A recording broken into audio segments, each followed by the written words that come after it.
Airport కనెక్టివిటీకి భరోసా కల్పిస్తూ Hyderabad metro phase 2 విస్తరణ కోసం కొత్త రూట్లు ఖరారయ్యాయి. మెట్రో ఫేజ్ 2 విస్తరణకు ప్రణాళిక సిద్ధం చేయాలని ఇటీవల అధికారులను ఆదేశించిన ముఖ్యమంత్రి రేవంత్ రెడ్డి సోమవారం తన ముందు ఉంచిన ప్రతిపాదనకు ఆమోదం తెలిపినట్టు సమాచారం. గత ప్రభుత్వం ప్రతిపాదించిన మెట్రో రైలు రూట్లు నగర జనాభాలో పెద్ద వర్గానికి అందడం లేదని వాటిని రద్దు చేయాలని ముఖ్యమంత్రి ఇప్పటికే ఆదేశించారు. దీని ప్రకారం హైదరాబాద్ మెట్రో రైలు ప్రత్యామ్నాయ మార్గాల నెట్వర్క్ను సిద్ధం చేసింది. ప్రతిపాదిత మెట్రో రైలు మార్గాలు హైదరాబాద్ నగరంలోని మెజార్టీ ప్రయాణికులు మెట్రో రైలు సేవలు అందుబాటులోకి ఉండేలా మరియు అవాంతరాలు లేని రవాణా సౌకర్యానికి ప్రాప్యతను నిర్ధారించడానికి నగరం యొక్క నలుమూలల నుండి విమానాశ్రయాన్ని కలుపుతూ కొత్తగా రూపొందించిన మెట్రో రైల్ కనెక్టివిటీ యొక్క ప్రధాన లక్ష్యం తక్కువ ఖర్చుతో ఎక్కువ మంది ప్రజా రవాణా అందించడంతో అని అధికారులు తెలిపారు. ప్రస్తుతం హైదరాబాద్ మెట్రో రైల్ మియాపూర్ నుండి ఎల్బీ నగర్, జేబీఎస్ స్టేషన్ నుండి ఎంజీబీఎస్ మరియు నాగోల్ నుండి రాయదుర్గం వరకు 3 కారిడార్లో 69 కిలోమీటర్ల సేవలు అందిస్తుంది. ఫేజ్ 2 కింద 70 కిలోమీటర్ల కొత్త మెట్రో రైలు మార్గాలను నిర్మించేందుకు ప్రతిపాదనలు పూర్తయ్యాయి. ఫేజ్ 2 విస్తరణ సికింద్రాబాద్ జూబ్లీ బస్ స్టేషన్ మధ్య ఎంజీబీఎస్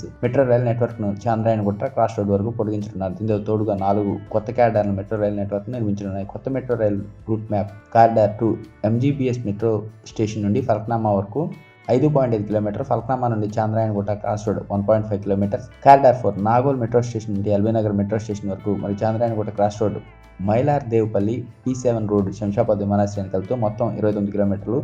ఆరాంఘర్ మీదుగా రాజేంద్ర నగర్లోని ప్రతిపాదిత హైకోర్టు మైలార్దేవ్పల్లి 4 కిలోమీటర్లు, కారిడార్ 5 రాయదుర్గ్ మెట్రో స్టేషన్ నుండి biodiversity junction, Nanakramguda junction, Wipro junction మరియు యుఎస్ కాన్సులేట్ 8 కిలోమీటర్లు, కారిడార్ 6 మియాపూర్లో మెట్రో స్టేషన్ నుండి పటాన్ చెరువు వరకు BHEL 14 కిలోమీటర్లు, corridor 7 LB Nagar metro station నుండి వనస్థలీపురం మరియు హయత్ నగర్ 8 కిలోమీటర్లు.